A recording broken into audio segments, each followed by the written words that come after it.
दोस्तों, आज की स्वास्थ्य संबंधी जानकारी बहुत ही महत्वपूर्ण है। दोस्तों, शरीर के इन 4 अंगों में यह तेल लगाइए। आपका शरीर स्वतः अपने सारे बीमारियों को नष्ट कर देगा, यानी कि वो खुद ठीक कर लेगा। तो वो 4 अंग कौन कौन से हैं और हमें कौन से तेल लगाने हैं, आज हम इसी विषय में चर्चा करने वाले हैं। इसलिए दोस्तों, वीडियो पूरा देखिएगा और इससे पहले आप वीडियो में खो जाए। हमें सपोर्ट करने के लिए वीडियो को लाइक और चैनल को सब्सक्राइब जरूर कर लें। आज के उपदेश को सुनकर आप अपने जीवन को सफल जीवन बना सकते हैं। और दोस्तों, इस जानकारी से पहले चलिए सुनते हैं भगवान महात्मा बुद्ध का एक उपदेश। एक दिन एक राजा भगवान बुद्ध के पास आया। बुद्ध के आश्रम में बहुत भीड़ थी। राजा ने भगवान बुद्ध से अनुरोध किया कि वह एकांत में कुछ बुद्ध से कहना चाहते हैं। तथागत बुद्ध बोले, सर्वत्र एकांत है, यही बोलो। फिर राजा ने कहा कि मैं तथागत संन्यास लेना चाहता हूं। बुद्ध गंभीर हो गए। वे बोले कि तुम्हें संन्यास्त होने के लिए दीक्षा के पहले मेरी एक शर्त का पालन करना होगा।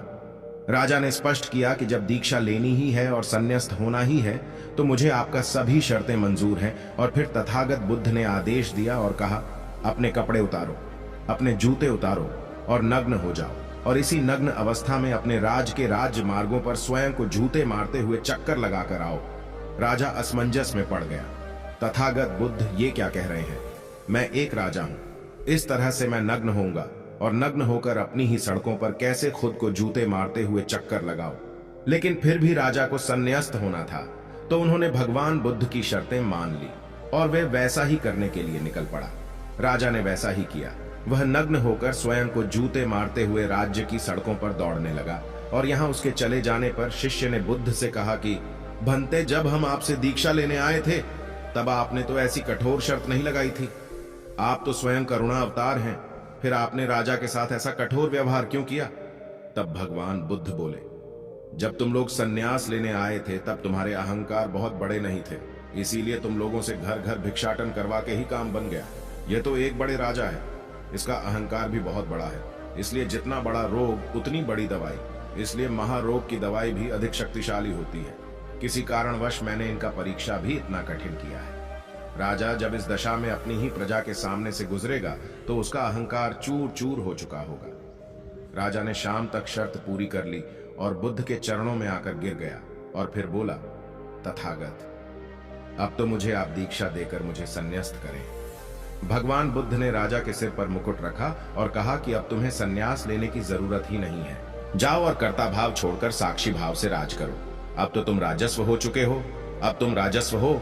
देखिए दोस्तों, किस तरह से भगवान बुद्ध ने एक राजा को उपदेश दिया और राजा का जीवन धन्य हो गया। दोस्तों, ये छोटे से उपदेश से आपको क्या ज्ञान प्राप्त हुआ, कमेंट में हमें जरूर बताइएगा। चलिए अब जानते हैं स्वास्थ्य से संबंधित बहुत ही महत्वपूर्ण जानकारी। क्या आप जानते हैं कि ये हमारा शरीर किससे बना है? ये सबसे पहले जानना बहुत जरूरी है। और हमारे शरीर में कौन से 3 दोष पाए जाते हैं? हमारा शरीर 5 तत्वों से बना है और हमारा शरीर में 3 दोष पाए जाते हैं, वात दोष, पित्त दोष और कफ दोष। इसे जानना जरूरी है क्योंकि ये हर एक बीमारी का कारण होता है, क्योंकि हर एक बीमारी का जड़ यही 3 दोष है। इसीलिए जानना जरूरी होता है। तो आपका शरीर का सबसे महत्वपूर्ण दोष ये 3 दोष हैं, पित्त दोष, वात दोष और कफ दोष। अगर आपके शरीर का वात दोष गड़बड़ हो गया तो 60 से 70% बीमारी होगी। अगर आपके शरीर का पित्त दोष गड़बड़ हो गया तो आपके शरीर में 15 से 20% बीमारियां होती हैं। और यदि आपके शरीर का कफ दोष गड़बड़ हो गया तो 5 से 10% बीमारी होती है। अब इस तीनों प्रवृत्ति हमारे शरीर में कब से कब तक रहती है? जब हम जन्म से बाल्य अवस्था में रहते हैं, यानी जब हमारा जन्म होता है और 14 साल की उम्र तक हमारे शरीर में कफ प्रवृत्ति ज्यादा होती है। इस समय कफ ज्यादा बनता है। यह प्रकृति की देन है। कफ इसलिए बनता है क्योंकि हमारा शरीर ग्रो करता है। कफ बनना जरूरी है क्योंकि ये कफ हमारे शरीर के बहुत ही महत्वपूर्ण अंग है। बस हमें ये ध्यान देना है, हम अपने बच्चों को ऐसी कोई चीज नहीं देना है जिससे उनका कफ और बढ़ जाए, क्योंकि बच्चे उस समय कुछ नहीं जानते। पेरेंट्स को जागरूक होना होगा। बस हमें अपने बच्चे को कुछ भी ऐसी चीज नहीं देना है जिससे उसका कफ और बढ़ जाए। कफ बनाने वाली चीजें हमें उन्हें नहीं खिलाना है, नहीं तो क्या होगा? कफ से संबंधित जो 5 से 10% बीमारी है, जैसे टीबी, दमा, अस्थमा, इस्नोफिलिया, ये सारी बीमारियां इसकी वजह से होती है। ये हर पेरेंट्स को ध्यान देना होगा। उसके बाद हम आते हैं बाल्य अवस्था से युवा अवस्था में। युवा अवस्था की आयु कितनी होती है? जब हम 15 साल से 60 साल के बीच में होते हैं, इस समय हमारा शरीर युवा अवस्था में होता है। इस समय हमारे शरीर में पित्त प्रवृत्ति सबसे ज्यादा होता है, सबसे ज्यादा पित्त बनता है। इसलिए हमें यह ध्यान देना होगा कि हम ऐसी कोई भी चीज ना खाएं जिससे हमारा पित्त दोष बढ़ जाए। अगर हमारे शरीर में पित्त दोष बढ़ जाएगा तो हमारे शरीर में 15 से 20% बीमारियां होती हैं। इसके बाद हमारा आता है वृद्धा अवस्था। 60 साल की उम्र हमारा वृद्धावस्था होता है। इस समय हमारे शरीर में वात दोष बढ़ता है और वात दोष से संबंधित 60 से 70% बीमारियां हमारे शरीर में होती हैं। तो आपको ऐसी कोई चीज नहीं खाना है जिससे वात दोष बढ़े। तो दोस्तों, ये आप समझ गए कि आपके शरीर में 3 दोष का क्या रोल है। इसलिए इन 3 दोषों से संबंधित जो भी जानकारी जहां से भी उपलब्ध हो, एकत्र करें और उसे अपने जीवन में लागू करें, कारण को दूर करें और हमेशा इस बात का ध्यान रखें कि इन 3 दोषों में क्या खाना चाहिए और क्या नहीं खाना चाहिए। इस दोषों को बढ़ाने वाली चीजें कभी ना खाएं। अब आप इन तीनों दोषों के बारे में जान गए हैं, तो अब जान लें कि आपका शरीर 5 तत्वों से कैसे बना है। आपका शरीर 5 तत्वों से बना है और इन 5 तत्वों में प्रोटीन्स, विटामिन्स, सारे तत्व आते हैं। अब इस 5 तत्वों में और 3 दोषों में जो भी कमी आती है, तभी आपका शरीर बीमार होता है, अन्यथा आपका शरीर बीमार नहीं होता।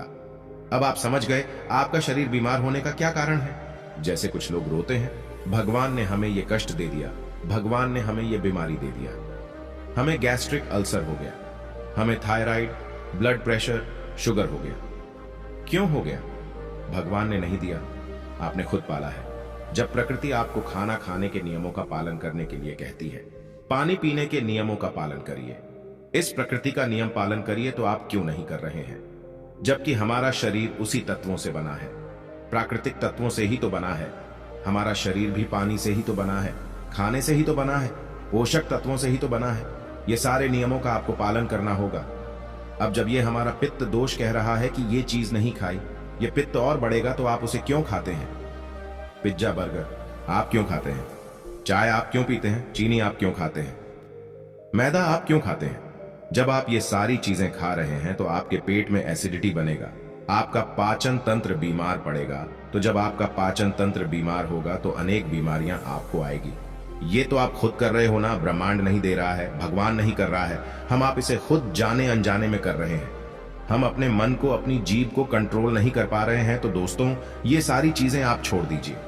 अब बात करते हैं कि हमें अपने शरीर पर कौन सा तेल लगाना चाहिए, कहां पे लगाना चाहिए। इस बारे में जानते हैं। आप समझ गए आपके शरीर का निर्माण कैसे होता है। इसे सुरक्षित रखना आपके हाथ में है, इसकी सुरक्षा आप खुद कीजिए। शरीर की 4 महत्वपूर्ण अंग है जिससे आपकी शरीर की सारी नसें जुड़ी हुई है। पहला है नाभि, दूसरा है पैर का तलवा, तीसरा है आपकी नाक और चौथा है आपका सर। ये 4 सबसे महत्वपूर्ण अंग है और इन चारों जगह पर आपको तेल लगाना है। बस यह ध्यान देना है कि आपको कब लगाना है और कैसे लगाना है। तो सबसे पहले चलते हैं आपके पैरों के तलवे। जो व्यक्ति रोज सुबह जागकर मॉर्निंग वॉक करता है नंगे पैर जमीन पर या फिर हरी घास पर, तो दोस्तों उसकी आंखों की रोशनी कभी कम नहीं होती।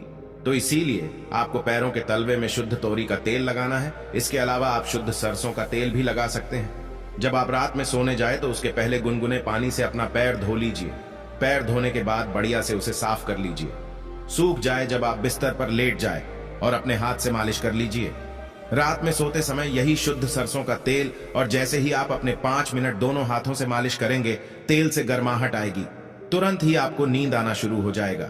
अगर आप नींद का टैबलेट लेते हैं, अगर आप डिप्रेशन में हैं, नींद नहीं आ रहा है, तो ये दूसरे दिन से ही बंद हो जाएगा। आपको नींद की टैबलेट की जरूरत ही नहीं पड़ेगी। आपका पागलपन दूर हो जाएगा।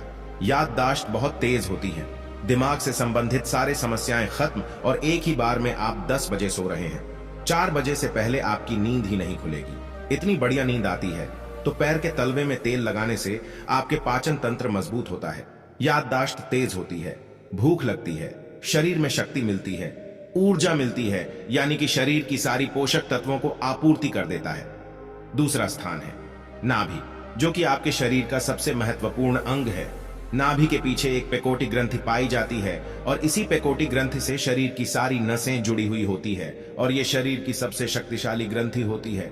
इसलिए नाभि में तेल लगाना चाहिए। आप देखते होंगे जब आपके घर में छोटा बच्चा होता है तो माताएं उस बच्चे की तेल से मालिश करती थी, लेकिन अब तो बच्चों को तेल लगाना ही बंद कर दिया। पहले माताएं 8 से 10 बार दिन में बच्चे की तेल से मालिश करती थी। वे कहती थी कि हम जितनी बार तेल की मालिश करेंगे उनकी हड्डियां उतनी ही मजबूत होगी। और वो घर पर बना हुआ शुद्ध सरसों का तेल होता था।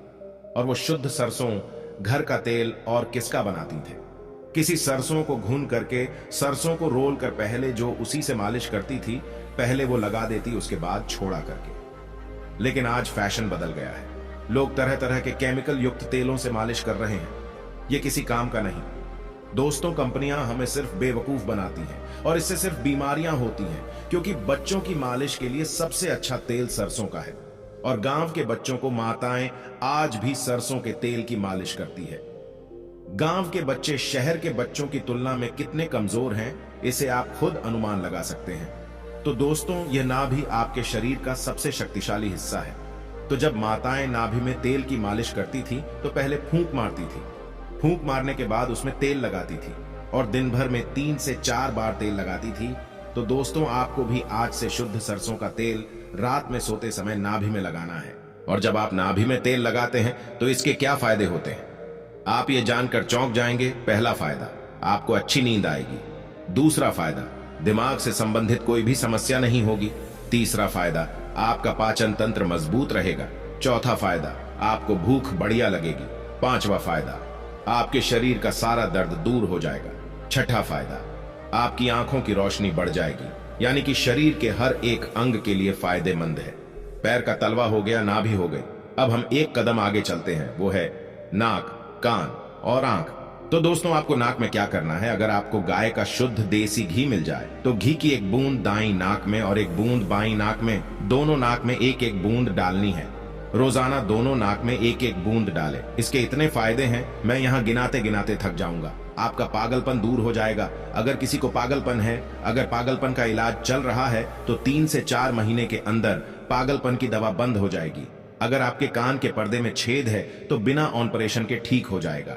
आपको नींद की समस्या है, नींद की समस्या दूर हो जाएगी। आपकी याददाश्त कमजोर है, याददाश्त आपकी तेज हो जाएगी। शरीर में कमजोरी है, शरीर की कमजोरी दूर हो जाएगी।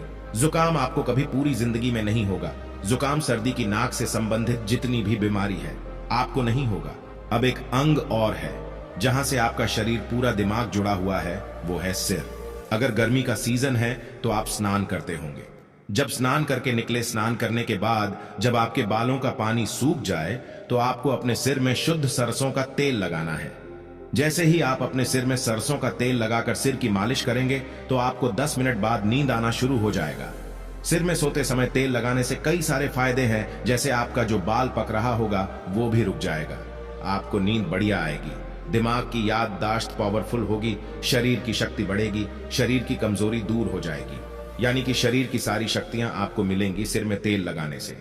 तो दोस्तों, आप शुद्ध सरसों तेल को अपने शरीर के इन 4 अंगों पर लगाएं और देसी घी को अपने नाक में डालिए। यह प्रक्रिया आप अपना लीजिए, आपका शरीर स्वस्थ और तंदुरुस्त हो जाएगा।